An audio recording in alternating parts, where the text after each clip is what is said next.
are absolutely disgusting, read the comments. How could a brand even post this? Ugliest thing I have ever seen.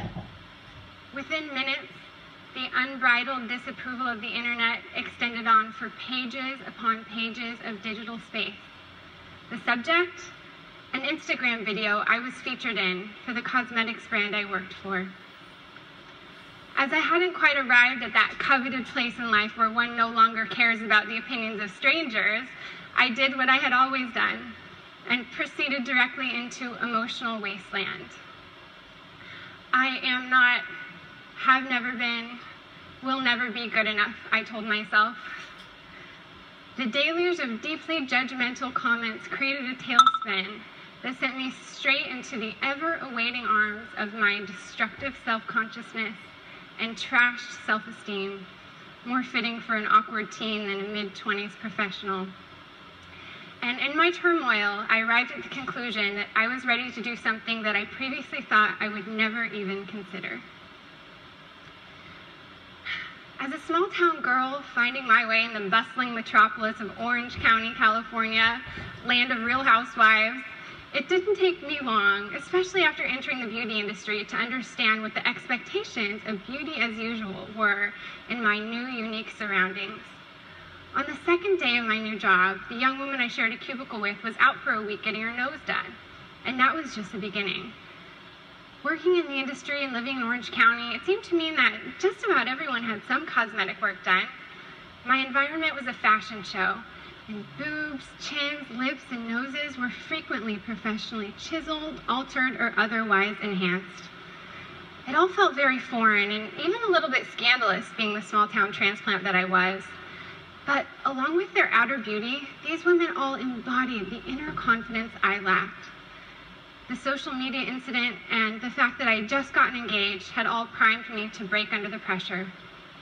I researched extensively for the best plastic surgeon I could find. I was ready to be cut on if it meant rescuing my sense of self-worth.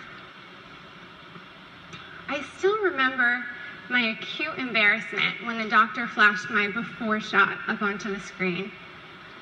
There is so much wrong with my face, I told myself. And my thin lips and golf ball chin were disaster areas #1. I guess I only like the way I look when I smile, I thought, as my highly unimpressive resting face stared down at me from the monitors opposite where I sat. But rather than surgery, the doctor offered up just the fillers and freezers I needed to plump and paralyze the entire troubling situation. My lips would be made larger and my chin taut and smooth, just like the beauties I was surrounded with. It was ridiculously easy, and with each drop of potion injected into my face, my toxic self-talk eased up a bit.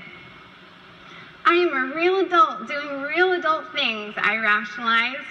I had won the battle with the internet commenters. I had corrected and repented for my facial flaws. And thus, like any bride attempting to attain matrimonial perfection, I went back to the doctor 2 weeks before my wedding day for more of the stuff that made me look and feel my best. It was April 20th, Easter morning, and a bright, promising spring day when I woke up without the ability to control the lower left portion of my mouth. The stretching and bending that we subconsciously ask of our muscles when attempting to smile, laugh, grimace, or even brush our teeth was instead just a blank canvas of unresponsiveness. My dead lip draped awkwardly over my lower teeth in a pitiful, slanted half smile, blithely disregarding the frantic urgings of my brain to do otherwise. My wedding was 13 days away. Horror. There is no anti-venom for the particular poison that had frozen my face. A disabled facial muscle is designed to stay that way, for a while at least. It's part of the appeal.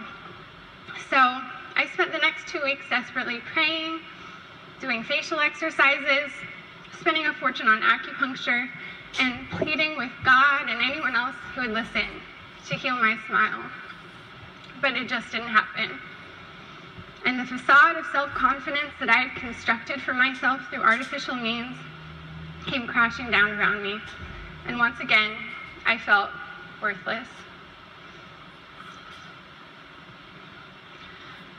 I experienced a lot of raw emotion on my wedding day. I can see it in the photos, and when I look into my eyes, it all comes flooding back. I was stripped of my intention for perfection on that day, taken from me by my own poor decision and a doctor's badly timed mistake. And I underwent my wedding at my most flawed. But I was loved anyway. With no facade or pretension to lean on, I felt that I had my shame and regret literally etched on my face. But as the day unfolded, a deep sense of peace seared through the anxiety that threatened to overcome me. I had dreamed for myself physical perfection as a bride, a dream I had had my entire life. But I found a sense of emotional enlightenment instead. And it wasn't until that day, when I had it all to lose, that in losing it, I realized what I had gained. I didn't feel my most beautiful on that day, but I did feel my most grown up. Through the experience of losing half my smile on my wedding day, I was forced to come to terms with what beauty as usual meant for me. In pursuing the social norms I was surrounded by, I felt for the first time like I fit into the world around me. But ultimately, in following that path, I sacrificed it all. Today, I am an advocate for beauty that is not as usual. I wish I could go back in time and tell myself never to turn to a surgeon in a moment of self-consciousness, and that beauty shines through our flaws. And while I truly believe that using medical means to improve our appearance is not always a bad thing, I know that it's not the best decision when the underlying motivation is to bandage over a hurt or to fulfill a wish to fit in. 3 years later, I am physically recovered from the incident, but my mindset has forever changed. Beauty not as usual is what makes me proud to be who I am. Whether that means embracing the lips and chin I once hated, or aging naturally without fear of the world's judgment. My surroundings haven't changed, but my perspective on them has.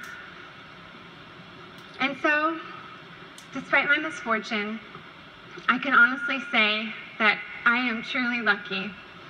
Everything happened just as it was meant to be. My self-esteem was crushed and then rebuilt into a more adult measure of self-respect, an evaluation founded in strength, not just beauty. The decision I made in that fateful day was just a small cog in the wheel of the machinery that makes up the grand story of my life, and it was perfect. Thank you.